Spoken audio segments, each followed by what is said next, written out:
It's your boy Fresh. And I'm Mary, and we are a Co-ople of Nerds. And today we are going to be reviewing Trepidation, the horror card game. So this was a Kickstarter we got, so this will be another part of the Kickstart My Review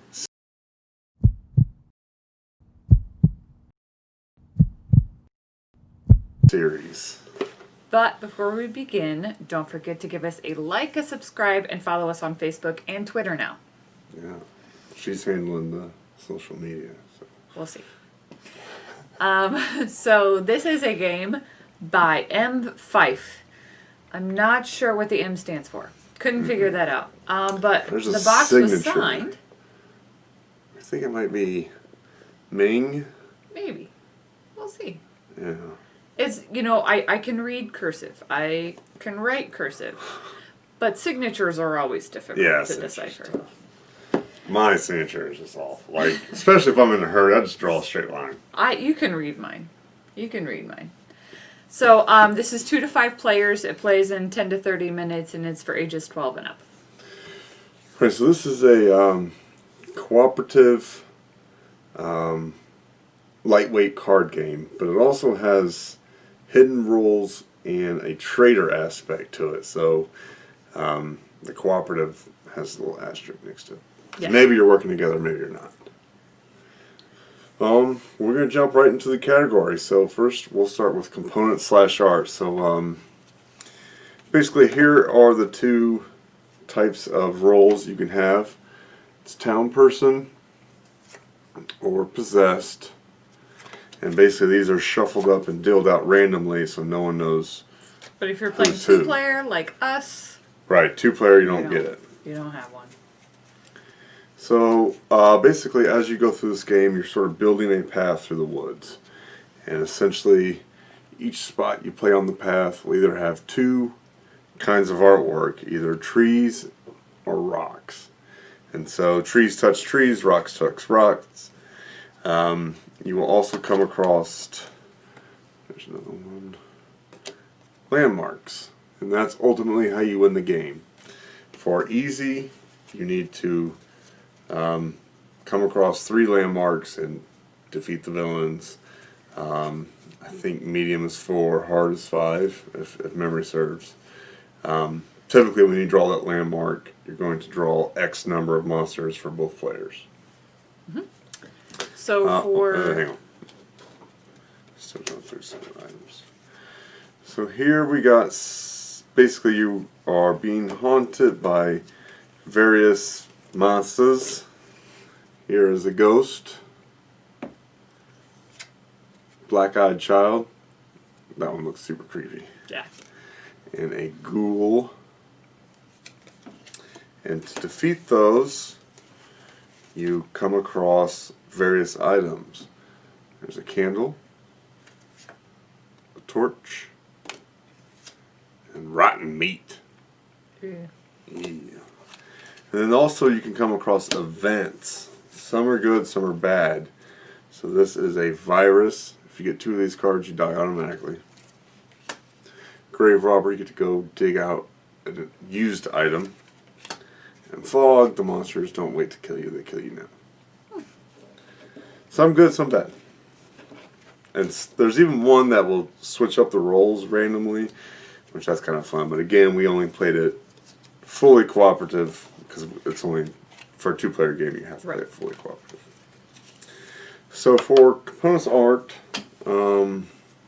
it's a black and white art style, which is actually pretty cool, I think, for the theme because it gives a little more spooky feel, a little more classic feel. The pictures are a little more scary. I think, when you watch horror movies and stuff, from the 40s and 50s. Yeah, you're always like, if you're through like the black and white camera view, and then you see like this ghost pop up in black and white. It's just so much more scary for some reason in black and white than it is in color.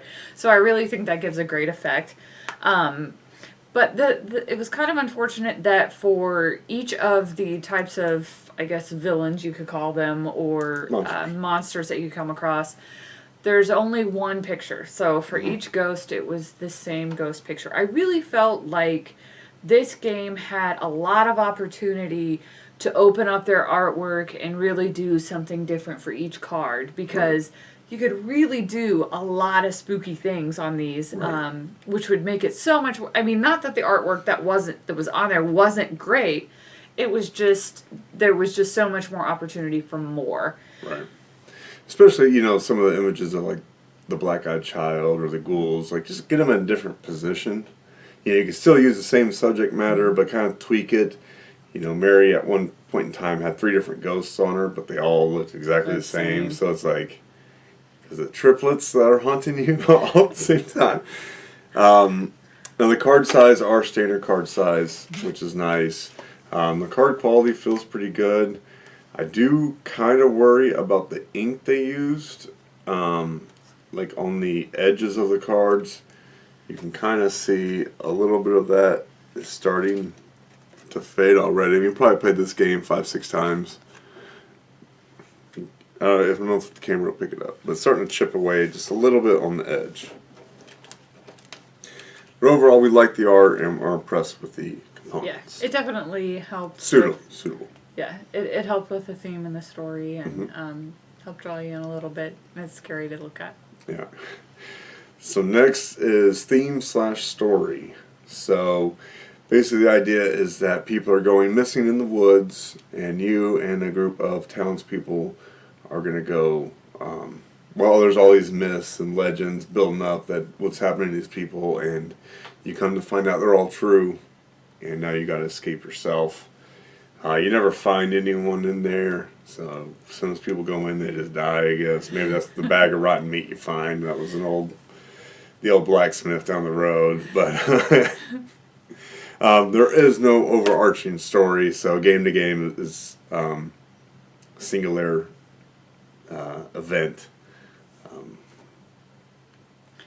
I would say that the theme for this was pretty weak, because you know, as you're playing it, you know, there is a randomness to it, which you would expect. You would want that, especially when you're walking in the forest, not exactly knowing what's going on, but you still didn't necessarily feel it.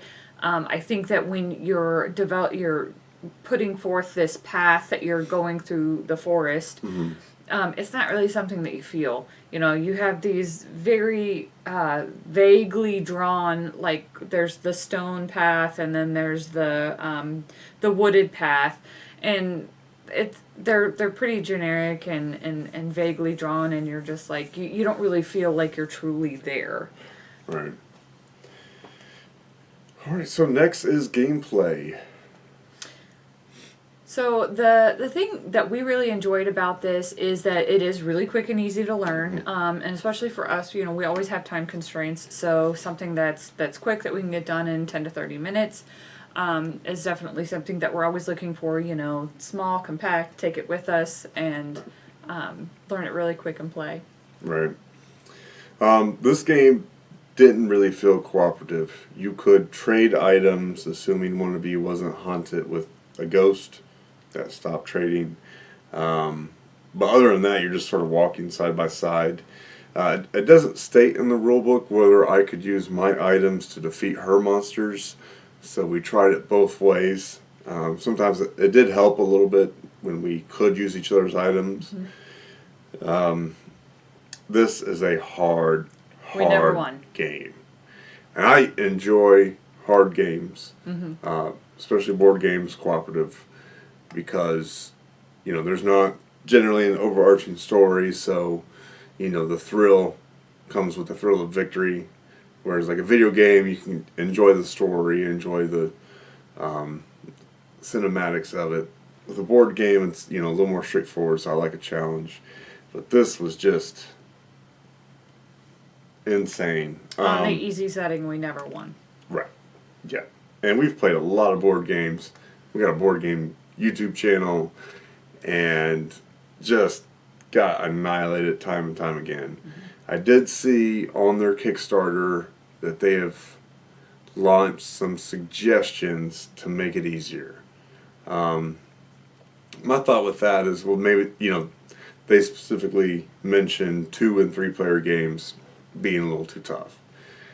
The obvious comeback is that as well. You should have play tested it more at 2 and 3 players and tweaked the rules up front. This game can have super fast kills. I think there was.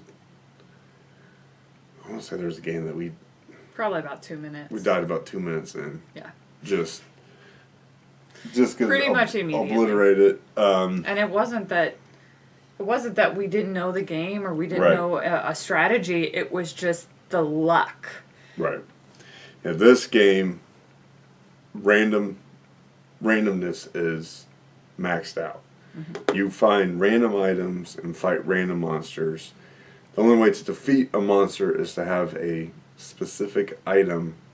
They're all paired up, and they kill you the next turn. And it's not like you're coming across dozens and dozens of items, which kills you that turn. Yeah. And then there's other ones that don't necessarily kill you, but just make it tougher. And if you don't have the solution for them, like the spider, makes you discard them, all your items except 2.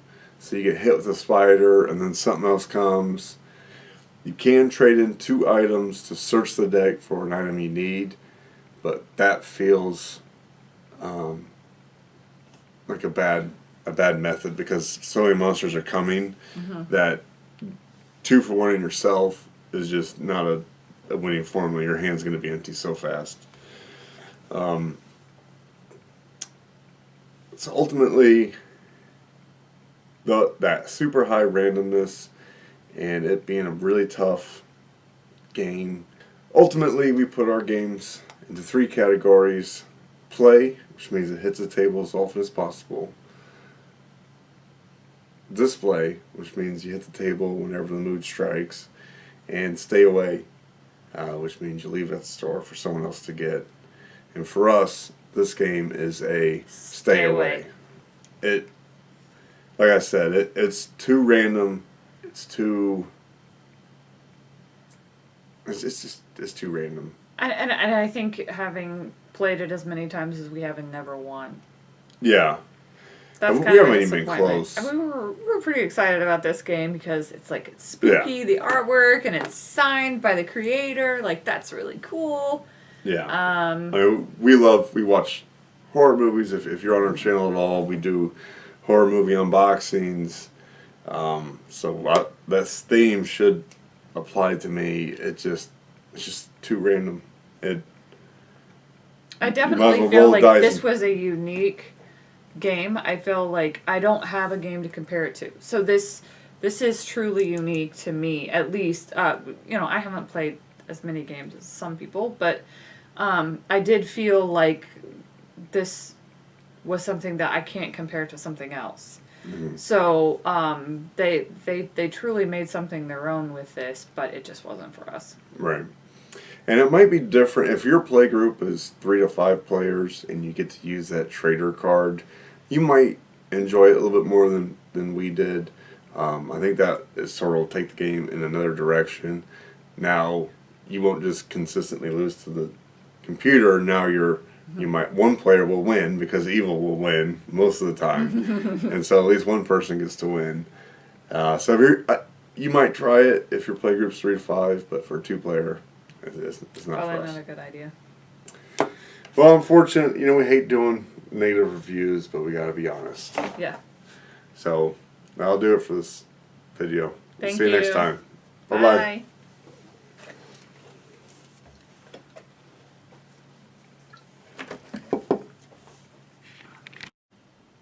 Hey, Pumpkin. This time next week we'll be married. Yeah. How do you feel about that? Same old, same old. Good old love. Nothing different. Oh, my name's going to be different, though. There you go. Be a little shorter. You'll still have to spell it out, though. For everybody. Sure. Those German names. Yeah. Today we got Rogue Bat Squatch. Hazy India Pale Ale.